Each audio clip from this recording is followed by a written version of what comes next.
Hello, my dear students. Welcome back to my channel Hindustan Knowledge and I hope you all are doing great. अगर आप सभी Atul Maheshwari scholarship के लिए prepare कर रहे हैं सो इस वीडियो को पूरा एंड तक देखना, क्योंकि इस वीडियो के अंदर मैं आपके लिए लेकर आई हूँ जीके के एमसीक्यू क्वेश्चंस जो आपके एग्जाम में बहुत ही ज़्यादा हेल्प करने वाले हैं। यहाँ पर स्क्रीन पर मैंने एक नंबर प्रोवाइड किया है। ये नंबर मैंने आपको इसलिए दिया है क्योंकि आप सभी को पता होगा कि आपका जो एग्ज़ाम है वो बहुत ही ज़्यादा नियर आ चुका है और इस वक्त जो सबसे ज़्यादा ज़रूरी चीज़ आपको करनी है बच्चों वो है प्रैक्टिस। अगर आपको अपनी प्रैक्टिस के लिए टेस्ट सीरीज़ और पीडीएफ्स चाहिए तो आप इस नंबर पे मैसेज करके केवल 50 रुपये में अपने पीडीएफ्स को टेस्ट सीरीज़ को ले सकते हैं और वहाँ से प्रैक्टिस कर सकते हैं। अब हम चलते हैं हमारे क्वेश्चन की तरफ। अभी जो हमारा पहला क्वेश्चन है उसके अंदर हमसे पूछा है कि दिल्ली में हुमायूं का मकबरा किसने बनवाया था। ठीक है, आपको पता होगा कि जो दिल्ली शहर है वहाँ पर कई सारे मकबरे जो हैं वो स्थित हैं और उनमें से ही एक मकबरा है बच्चों हुमायूं का मकबरा। ऑप्शंस हैं आपके पास अकबर, सलीम, हाजी बेगम या फिर बाबर। तो बच्चों इसका जो राइट आंसर है वो है आपका हाजी बेगम। हुमायूं का जो मकबरा है वो बनवाया गया है हाजी बेगम के द्वारा। ठीक है, अब चलते हैं हमारे नेक्स्ट क्वेश्चन पे। भगवान महावीर का जन्म निम्न में से किस राज्य में हुआ था। ठीक है, यहाँ पर हम लोग बात कर रहे हैं महावीर भगवान की जो जैन धर्म के संस्थापक माने जाते हैं। क्वेश्चन हमसे पूछता है कि भगवान महावीर जो हैं उनका जन्म किस राज्य में हुआ था। ऑप्शंस हैं आपके पास महाराष्ट्र, कर्नाटक, बिहार और गुजरात। स्टूडेंट्स मैं आपको बता दूं कि इसका जो आपका राइट आंसर है वो है ऑप्शन नंबर सी, यानी कि बिहार में भगवान महावीर का जन्म हुआ था बच्चों। कहाँ पर? बिहार में। अभी चलेंगे हमारे नेक्स्ट क्वेश्चन पे। भगवान महावीर जी की माता कौन थी। ऑप्शंस क्या क्या है? ऑप्शंस है यशोदा, त्रिशला, देवनदी या फिर वैशाली। स्टूडेंट्स इस वाले का जो आंसर है वो है आपका ऑप्शन नंबर बी, यानी कि त्रिशला भगवान महावीर की माता थी। ठीक है, जंतर मंतर क्या है? आप सभी को पता होगा कि जयपुर में एक जंतर मंतर लोकेटेड है, वहीं दिल्ली में भी एक जंतर मंतर है। क्वेश्चन हमसे पूछ रहा है कि जो जंतर मंतर है वो क्या है। क्या वह एक खगोलीय वेधशाला है या फिर एक संग्रहालय है, एक किला है या फिर मुगल गार्डन है। स्टूडेंट्स इसका राइट आंसर आपका ऑप्शन नंबर ए है। जो जंतर मंतर है वह एक खगोलीय वेधशाला है। ठीक है, अभी चलेंगे नेक्स्ट क्वेश्चन पे। भारत में अकबर का मकबरा कहाँ स्थित है। दिल्ली, नोएडा, आगरा या फिर इलाहाबाद। तो क्वेश्चन ने क्या पूछा? अकबर के मकबरे के बारे में पूछा। तो बच्चों अकबर का जो मकबरा है वह स्थित है आपका आगरा में। ठीक है, देन हमारा नेक्स्ट क्वेश्चन हमसे पूछता है कि सूर्य देव को समर्पित कौन सा मंदिर रथ के आकार का है। तो यहाँ पर हमारे पास 4 मंदिरों के नाम दिए गए हैं और क्वेश्चन हमसे पूछता है कि इनमें से कौन सा मंदिर रथ के आकार का है। जिसमें से आप लोग लोटस टेम्पल को तो हटा ही दो, क्योंकि लोटस टेम्पल तो खुद ही लोटस के आकार का है, तो वो तो नहीं हो सकता। ठीक है, देन हमारे पास अब बचे 3 ऑप्शंस। इसका जो राइट आंसर है वो है आपका सूर्य मंदिर कोणार्क। कोणार्क में स्थित सूर्य देव को समर्पित जो मंदिर है वो रथ के आकार का है। अब चलते हैं हमारे नेक्स्ट क्वेश्चन पे। मुगल सम्राट अकबर ने कौन सा स्मारक बनवाया था। यहाँ पर आपके पास 4 स्मारकों के नाम दिए गए हैं और आपको बताना है कि इन चारों में से अकबर के द्वारा बनवाया गया कौन सा स्मारक है। कुतुब मीनार, लाल किला, चार मीनार या फिर फतेहपुर सीकरी। स्टूडेंट्स इसका राइट आंसर है आपका फतेहपुर सीकरी। अभी चलेंगे नेक्स्ट क्वेश्चन पे। भारत में सूर्य मंदिर किस हिंदू देवता को समर्पित है। जैसा कि हमें पता है कि क्वेश्चन में ही हमसे पूछा गया है सूर्य मंदिर। तो जब हमें सूर्य दिया गया है तो इसका आंसर भी क्या हो जाएगा, हमारे भगवान सूर्य को। तो सूर्य मंदिर भगवान सूर्य को समर्पित एक मंदिर है। अगला क्वेश्चन पूछता है कि जामा मस्जिद कहाँ पर स्थित है। ऑप्शंस हैं वाराणसी, दिल्ली, हैदराबाद या फिर पुरी। ठीक है बच्चों, तो क्या पूछा जा रहा है, हमसे पूछा जा रहा है जामा मस्जिद के बारे में। तो जो हमारी जामा मस्जिद है वह स्थित है आपके दिल्ली में। ठीक है, अभी चलते हैं नेक्स्ट क्वेश्चन पे। बौद्धों का सबसे पवित्र तीर्थ स्थल कौन सा है। ऑप्शंस हैं आपके पास खजुराहो, बोध गया, अजंता या फिर वाराणसी। सो स्टूडेंट्स, इसका राइट आंसर है आपका ऑप्शन नंबर बी, यानी कि बोध गया।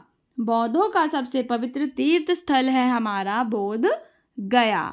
अभी चलेंगे नेक्स्ट क्वेश्चन पे। अजंता और अलोरा की गुफाएं कहाँ पर स्थित हैं। आपको पता होगा कि अजंता और अलोरा की गुफाएं काफ़ी ज़्यादा फेमस प्लेस है। ठीक है, सो क्वेश्चन पूछ रहा है कि वो लोकेटेड कहाँ पर हैं। ऑप्शंस हैं हमारे पास उड़ीसा, तेलंगाना, महाराष्ट्र और दिल्ली। सो स्टूडेंट्स, इसका जो राइट आंसर है वो है आपका महाराष्ट्र। अजंता और अलोरा की गुफाएं आपके महाराष्ट्र में स्थित हैं। कर्नाटक राज्य में रॉक कट गुफाएं कहाँ पर स्थित हैं। ठीक है, कर्नाटक राज्य में रॉक कट गुफाएं कहाँ पर स्थित हैं। बेंगलोर, बादामी, यादगीर या फिर हुबली। इसका राइट आंसर है आपका बादामी। कर्नाटक राज्य में रॉक कट गुफाएं स्थित हैं बादामी में। सूरमा नदी, जिसे बराक नदी के नाम से भी जाना जाता है, उसका उद्गम स्थल कहाँ है। ठीक है, ऑप्शंस हैं आपके मणिपुर पहाड़ियाँ, Mizo hills, Patkai boom hills या फिर नागा हिल्स। इसका राइट आंसर है बच्चों आपका मणिपुर हिल्स, यानी कि मणिपुर की पहाड़ियाँ। ठीक है, सूरमा नदी का उद्गम स्थल कहाँ पर है आपका, मणिपुर की पहाड़ियों में है। तो इसका right answer option number A, Manipur की पहाड़ियाँ हो जाएगा। हीराकुंड बांध किस नदी पर बनाया गया है। बेतवा, महानदी, जमुना या फिर गोदावरी। इसका राइट आंसर है आपका ऑप्शन नंबर बी, यानी कि महानदी। महानदी पर हीराकुंड बांध बना हुआ है। निम्न में से किस नदी का उद्गम स्थान महाबलेश्वर है। ठीक है, क्या पूछ रहा है कि यहाँ पर जो 4 नदियों के नाम दिए गए हैं, इनमें से कौन सी नदी है जो महाबलेश्वर से निकलती है। इसका राइट आंसर है आपका ऑप्शन नंबर ए, यानी कि आपकी कृष्णा नदी। ठीक है, अभी चलते हैं नेक्स्ट पे। निम्नलिखित में से प्रायद्वीपीय भारत की सबसे लंबी नदी कौन सी है। लूनी नदी, नर्मदा, कृष्णा या फिर गोदावरी नदी। तो इसका राइट आंसर है आपका गोदावरी नदी। जो आपकी गोदावरी नदी है वो प्रायद्वीपीय भारत की सबसे लंबी नदी है। ठीक है, अब चलते हैं नेक्स्ट पे। ओके, सो भारत की सबसे छोटी नदी कौन सी है। नर्मदा, अरवरी, अलकनंदा या फिर कृष्णा नदी। बच्चों, इसका राइट आंसर आपका ऑप्शन नंबर बी है। अरवरी नदी भारत की सबसे छोटी नदी है। कौन सी नदी, अरवरी नदी। महात्मा गांधी जी की मृत्यु किस दिन हुई थी। ठीक है, हमसे क्या पूछ रहा है कि जो हमारे प्यारे महात्मा गांधी जी थे उनकी मृत्यु किस दिन हुई थी। महात्मा गांधी को नथुराम गोडसे के द्वारा गोली मारी गई थी। अभी यहाँ पर हमें डेट बतानी है कि वो कौन सा दिन था। सबसे पहले आपको ईयर पता होना चाहिए, तो उससे आप लोग ऑप्शंस को एलिमिनेट कर पाएंगे। तो यहाँ पर हमारे पास ईयर जो है वो है हमारा 1948। सो नीचे के 2 ऑप्शंस एलिमिनेट हो गए। अब बचे हमारे पास 2 ऑप्शंस। सो स्टूडेंट्स, इसका राइट आंसर आपका ऑप्शन नंबर बी, यानी कि 30 जनवरी 1948 है। अभी चलते हैं नेक्स्ट क्वेश्चन पे। विंडोज क्या है? विंडोज़ क्या है? ऑप्शंस हैं आपके पास application software, utility software, operating system या फिर हार्डवेयर। आपके एग्जाम में प्रीवियस ईयर क्वेश्चन में कंप्यूटर के भी कुछ क्वेश्चंस पूछे गए थे, इसी वजह से मैं अब से कंप्यूटर के भी एक दो क्वेश्चंस डिस्कस करूंगी, ताकि हो सकता है कि एग्जाम में उससे रिलेटेड कोई क्वेश्चन आ जाए और आप सभी की हेल्प हो सके। अगर आपको इसी तरीके के और भी क्वेश्चंस की प्रैक्टिस करनी है तो आप लोग जो नंबर मैंने आपको प्रोवाइड किया था स्टार्टिंग में उस पर ज़रूर मैसेज करें और अपनी टेस्ट सीरीज़ को लेकर प्रैक्टिस करें, क्योंकि प्रैक्टिस से ही आपके अच्छे मार्क्स आएंगे स्कॉलरशिप के अंदर और हो सकता है कि आप सभी को स्कॉलरशिप मिल भी जाए। वो डिपेंड करता है आपकी प्रैक्टिस पे कि आपने कितनी प्रैक्टिस की है। हम सभी ने उम्मीद बैच ज्वाइन किया, लॉन्च किया था आप सभी के लिए। जिन भी बच्चों ने उस बैच को ज्वाइन किया होगा, आई होप कि उन्होंने अपना सिलेबस सारा अभी तक कवर कर लिया होगा। ठीक है, सो यहाँ पर हमारा जो क्वेश्चन था उस पर वापस आ जाते हैं। क्वेश्चन में हमसे पूछा था कि विंडोज़ क्या है? एप्लीकेशन सॉफ्टवेयर है, यूटिलिटी सॉफ्टवेयर है, ऑपरेटिंग सिस्टम है या फिर हार्डवेयर है। सो स्टूडेंट्स, जो विंडो है वो आपका एक तरीके का ऑपरेटिंग सिस्टम होता है। उसके बाद दूसरा क्वेश्चन है, विश्व कंप्यूटर साक्षरता दिवस कब मनाया जाता है? 15 दिसंबर, 7 जनवरी, 2 दिसंबर या फिर 8 जनवरी। तो यहाँ पर हमारे पास मंथ्स गिवन है। अगर हमें मंथ पता हो तो डेट को गैस करना भी इजी हो जाएगा और ऑप्शंस को भी हम लोग एलिमिनेट कर पाएंगे। तो यहाँ पर मैं मंथ बता देती हूँ बच्चों, दिसंबर है तो जनवरी वाले दो ऑप्शंस कट गए। अब बचे आपके पास दो ऑप्शंस, जिसमें से ऑप्शन नंबर सी इसका राइट आंसर है। 2 दिसंबर को विश्व कंप्यूटर साक्षरता दिवस मनाया जाता है।